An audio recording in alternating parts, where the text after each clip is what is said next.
5.18 김대중이거든. 죽은 김일성과 김대중과의 모든 거래 관계가 이 속에 다 들어있습니다. 자, 여러분 안녕하십니까. 김대중은 김일성에게 진 빚이 엄청 많은 것 같습니다. 본 동영상은 한때 김대중 전 대통령과 동거동락했던 그 고정간첩과 한때 스타 기자로 이름을 떨쳤던 이 두 분의 생생한 증언을 담았습니다. 이름을 밝히지 않은 노인은 전북 임실에서 태어나 김대중과 함께 46년부터 남한에서 자익 활동을 했습니다. 이 노인이 나라TV에서 한 증언과 왕년 한국의 스타 기자로서 두각을 나타냈으며 김대중과 친분이 아주 두터웠던 손 충무 선생이 일본 내각 캐비넷에서 발견한 김일성과 김대중이 주고받은 엄청난 비밀 서신 폭로를 알아보도록 하겠습니다. 이미 아시는 분도 들어 계시겠지만 모두가 반복 학습을 해야 할 만큼 중요한 내용이라고 생각됩니다. 끝까지 잘 시청해 주시길 당부드립니다. 여러분 감사합니다. 알아몰라TV 배진영이었습니다. 5.18 김대중이거든. 죽은 김일성과 김대중과의 모든 거래 관계가 이 속에 다 들어있습니다. 남한에서 모든 데모라든가 폭동을 일으키는 것은 처우의 지령이 없이는 안 돼요.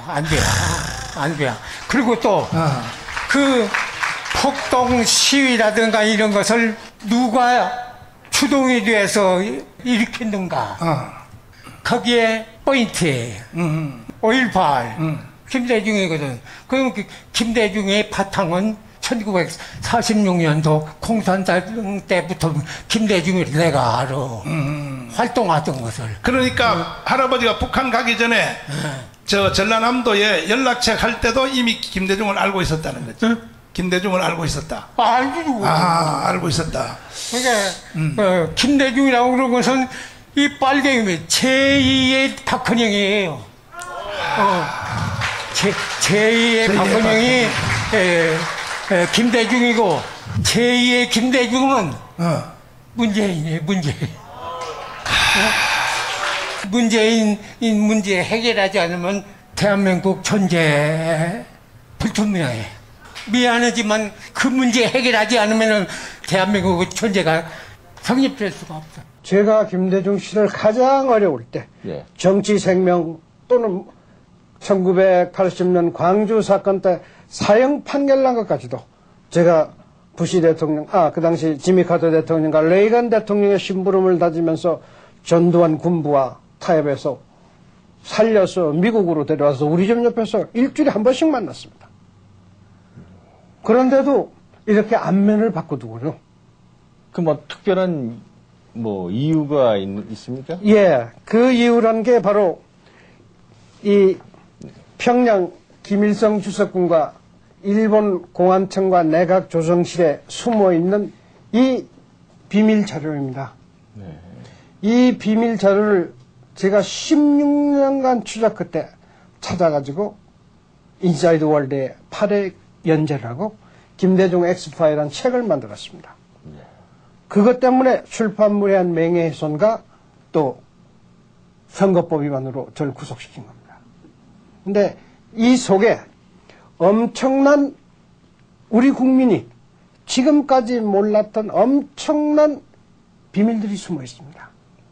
그러니까 말하자면 죽은 김일성과 김대중과의 모든 거래 관계가 이 속에 다 들어있습니다.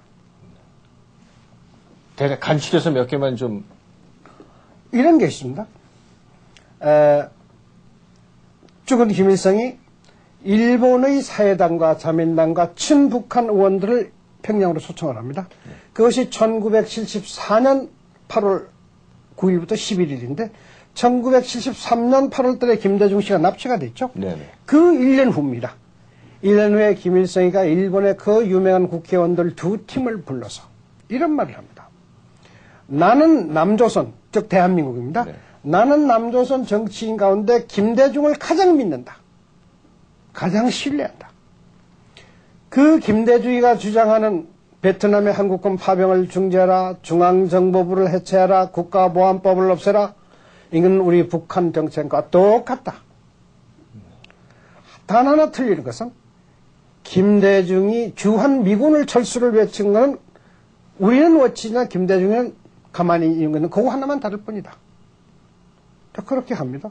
또 하나 또 하는 건 나는 미국에 남조선의 김대중이 같은 진보적인 인물을 대통령으로 당선시키면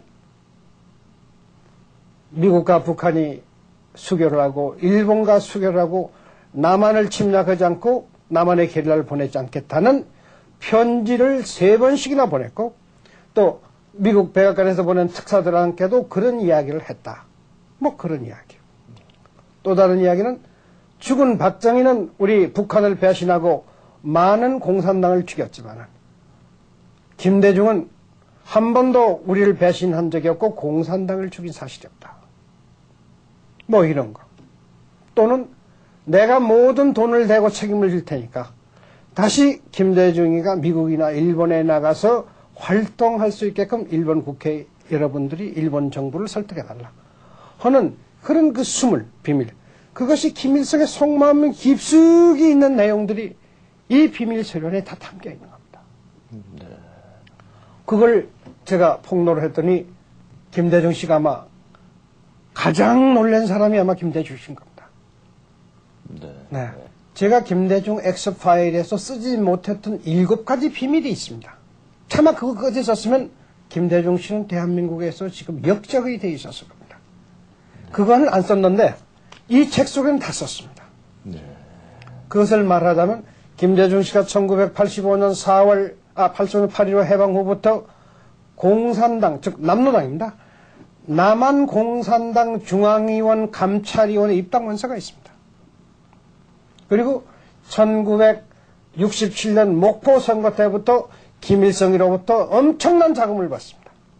그리고 김일성이 3명의 스파이를 보내서 김대중을 돕도록 하고 그 3명 중에 한 사람이 김대중의 목포 선거 사무실의 사무장이 되고 또 한 사람은 홍보부장이 되고 또 한 사람은 재정부장이 됩니다. 이렇게 해서 김대중을 당선시킵니다. 그러니까 김일성이가 그 3사람을 평양으로 다시 불러서 북한에서 국가 영웅 칭호를 주고 6개월간 다시 교육을 시켜서 엄청난 돈을 주어서 서울로 들여보내가지고 바로 통일혁명당을 만듭니다. 그 통일혁명당을 만드는 가운데 김대중 씨와 상당한 교류가 있었습니다. 네. 그러다가 그게 발각이 났죠. 바로 그러한 김대중과 김일성과의 그 긴 세월 동안 돈 거래 또는 비밀 문서 같은 게 이번에 일본에서 나온 책 속에 전부 다 들어있습니다. 그러니까 일본 언론인들, 일본 정치인도 놀래요.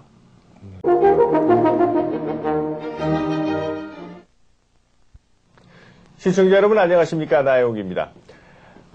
지금은 아쉽지만 예전에는 왜 스타 기자라는 사람들이 있었습니다. 기자는 기자인데 너무 유명하고 필명을 떨치다 보니까 본의 아니게 스타가 됐습니다. 그러한 분들이 여러 명 있었죠. 1950년대, 60년대, 70년대 초반까지도 있었다고 생각이 되는데 그 이후에는 별로 저희가 이름을 못 들어보는 그러한 아쉬움이 있습니다. 다 세월의 변천 때문에 그런 것이 아닌가 생각되는데 제가 오래간만에 이곳 로스앤젤레스를 방문해 주신 예전의 스타 기자 한 분을 모셨습니다. 손충무 선생님을 모셨습니다. 어서 오십시오. 안녕하세요. 네, 안녕하세요. 오랜만에 만났습니다. 네, 오랜만에 뵙겠습니다. 손 선생님은 아마 여러분들 아마 연세 드신 분들은 기억하실지 모르지만 예전 1950년대부터 민환 기자로서 아주 필명을 떨치시던 대단히 유명하신 기자셨습니다. 사람이 유명해지다 보면 또 여러 가지 본의 아니게 굴곡을 겪게 마련이어서 그렇게 또 쉽지 않은 생활도 해오셨습니다. 그래서 이렇게 미국에서 만나 뵙게 돼서 감개무량한데 또 최근에는 화제의 책을 발간하셔서 대단히 일본에서 화제가 되시기도 했습니다. 겸사겸사 여러 가지 뜻이 또 회상이 함께 엮여져 있습니다. 자, 손 선생님 그동안 쭉 이제 미국 생활, 이제 일본 생활 그렇게 하셨는데 말이죠. 네. 간단하게 본인의 그 해외 체류 소개 좀 해주실래요? 1977년 경향신문 경제부장을 마치고 논설위원을 하다가 예. 또 유신을 반대를 했죠. 네. 그래서 1977년에 제1차 미국 망명을 했다가 네. 그래도 워싱턴에서 이제 한미타임스 편집국장 발행을 하다가 1985년에 한국의 민주화가 된다고 그러니까 네. 이제 다시 돌아가서 인사이드 월드라는 주간지를 발행했어요. 네. 한 12년간 했습니다. 오래 하셨습니다. 네. 그러다가 1997년 네. 그 한국 대통령 선거에 제가 그 김대중 선생의 좀 대통령이죠. 네네. 그분의 그 비밀 서류들, 네. 비밀 파일들, 그걸 시리즈 기사를 내고 책을 냈더니 그분들이 좀 노여워하시더니 뭐 당선된 그 이튿날 출국 금지를 시키더니 6개월 만에 긴급 구속을 하더라고요. 네.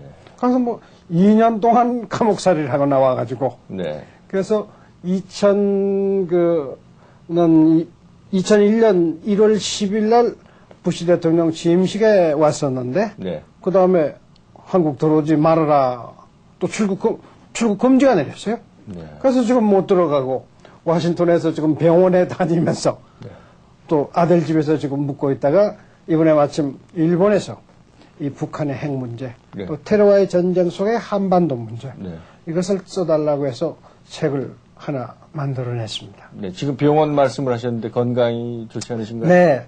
2년 동안 영하 20도의 그 추운 춘천 감옥에서 네. 있었습니다. 그러셨어요. 네. 영하 20도입니다. 영하 20도면 감방 안에 얼음이 다 옵니다. 뭐 제가 무슨 죄가 있나요? 비밀 폭로했다는 죄밖에 없는데 하여튼 대한민국에는 그런 법이 있습니다. 그러니까 유언비어 유포. 유언비어가 아닙니다. 출판물에 의한 명예훼손이라고 그럽니다. 네. 출판물에 의한 명예훼손을 형사사건으로 다룬 나라는 세계에서 대한민국밖에 없습니다. 네. 그런데도 한국 언론인들은 그걸 없앨 생각을 안 해요. 2년 실형을 살으신 거죠? 시정을 1분도 안 빼줬습니다. 제가 2년 사는 동안 여러분 잘 아시는 북한의 게릴라 스파이 63명은 김대중 정부가 보냈습니다. 네. 살인수도 또 무기징역자도 뭐 5천 몇백 명을 사면하고 가면에 다 내보냈죠. 네. 저 같은 정치범인데 언론인 사실 정치범도 아니죠. 단지 필화 사건입니다. 네. 그런 사람을 2년에서 1분도 감형을 안 시켜줬습니다. 저는 1급 모범수였습니다. 대한민국 형법에 3급 모범수부터는 감형을 받을 자격이 있어요. 네. 1급 모범수가 됐습니다. 그래서 교도소에서 4차례나 석방을 해야 한다고 올렸는데도 중간에서 전부 카트예요. 그게 헌법에도 없는 괘씸죄라는 법입니다. 근데 제 기억에는 말입니다. 손충무 선생님은 예전에 그 기자로 펄펄 나르실 때 그렇게 DJ와 사이가 나쁘지 않으셨잖아요.